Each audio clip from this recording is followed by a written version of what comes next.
Tahapan cara membentuk kalimat dalam bahasa Jepang. Minasang, yang perlu dipahami dalam membuat kalimat dalam bahasa Jepang adalah memahami penggunaan pola kalimatnya. Seperti yang kita tahu, minasang, dalam bahasa Indonesia, pola pembentukan kalimatnya adalah SPOK. Nah, sedangkan dalam bahasa Jepang menggunakan pola SKOP.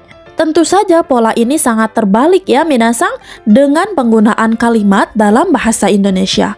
Itulah yang menyebabkan banyak orang merasa sulit dalam membentuk kalimat dalam bahasa Jepang. Baik minasang, saya akan mencoba ya untuk membahas bagaimana cara membuat kalimat sederhana dalam bahasa Jepang. Maka tahap yang diperlukan dalam membuat kalimat secara besar terbagi menjadi 3 minasang. Yang pertama adalah memahami pembentukan kalimat melalui pola umum. Yang kedua, memahami penggunaan partikel dasar. Yang ketiga, memahami penggunaan kata kerja dan perubahannya. Baik minasang, saya akan bahas satu persatu ya. Yang pertama adalah memahami pola kalimat. Minasang, coba disimak. Berikut ada satu contoh kalimat bahasa Indonesia yang sudah dibedah. Saya belajar bahasa Jepang di kamar. Nah minasang, kalimat ini adalah sesuai dengan SPOK ya.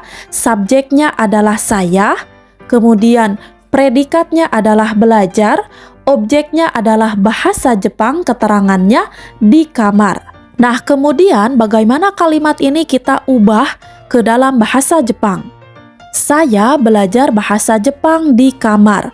Saya dalam bahasa Jepang adalah watashi. Ya, watashi ini adalah subjek. Kemudian belajar dalam bahasa Jepang, benkyou shimasu.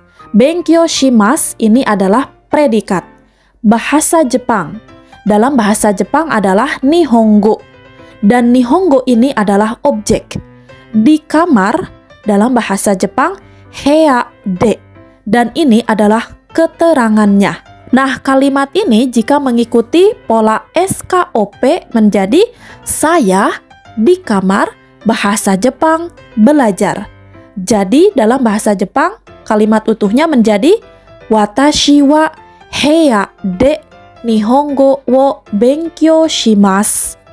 Minasang, maka yang perlu diperhatikan adalah kata kerjanya.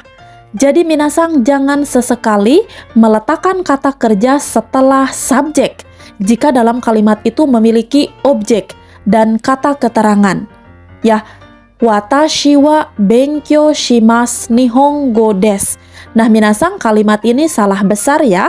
Tapi minasang, predikat boleh diletakkan setelah subjek jika dalam kalimat itu tidak memiliki kata keterangan lain seperti objek dan kata keterangan. Contohnya, watashi wa benkyou shimasu artinya saya belajar. Nah, kalimat ini dibenarkan karena dalam kalimat itu hanya terdiri dari subjek dan predikat saja. Minasang, begitupun dengan penggunaan objek dan kata keterangan. Jadi si objeknya ini diikuti oleh partikel wo, tapi tidak selalu ya diletakkan sebelum kata kerja utama. Contohnya, nihongo wo benkyou shimasu artinya belajar bahasa Jepang. Sedangkan pada kata keterangan diletakkan sebelum objek dan partikelnya tidak pasti atau mengikuti kata keterangan sebelumnya. Seperti di rumah, ue ni, dengan taksi, takushi de, dengan teman, tomodachi to, pada jam 3, sangji ni, dan lain-lain. Sedangkan cara membentuk kalimat tanya atau interrogatif hampir sama pemakaian polanya. Hanya ada beberapa faktor yang perlu diperhatikan minasang, yaitu kata kerjanya harus berbentuk kata kerja tanya apakah, kemudian menggunakan perubahan dari kata kerjanya dengan penambahan ka atau deska di akhir kalimatnya. Baik minasang, kita lihat untuk contohnya ya.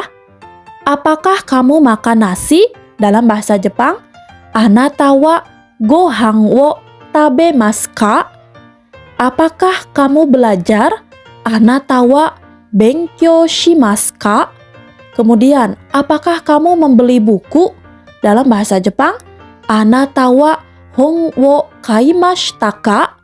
Nah, bagaimana jika dalam kalimat itu tidak terdapat kata kerja? Contohnya, apakah kamu seorang siswa? Anata wa gakusei desu ka? Apakah kamu di sini? Anata wa koko desu ka? Apakah di sana toilet?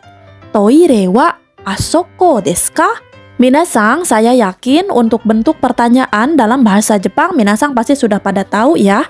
Coba saya tantang minasang membuat kalimat bahasa Jepang dari kalimat yang sudah saya siapkan berikut ini. Yang pertama, saya makan nasi. Yang kedua, saya belajar di kelas. Yang ketiga, saya membeli buku. Yang keempat, saya tidur. Yang kelima, saya pergi ke Jakarta dengan mobil. Kemudian untuk penggunaan partikelnya sudah saya siapkan ya minasang, tinggal disesuaikan saja. Jangan takut salah ya minasang, silahkan coba tulis di kolom komentar.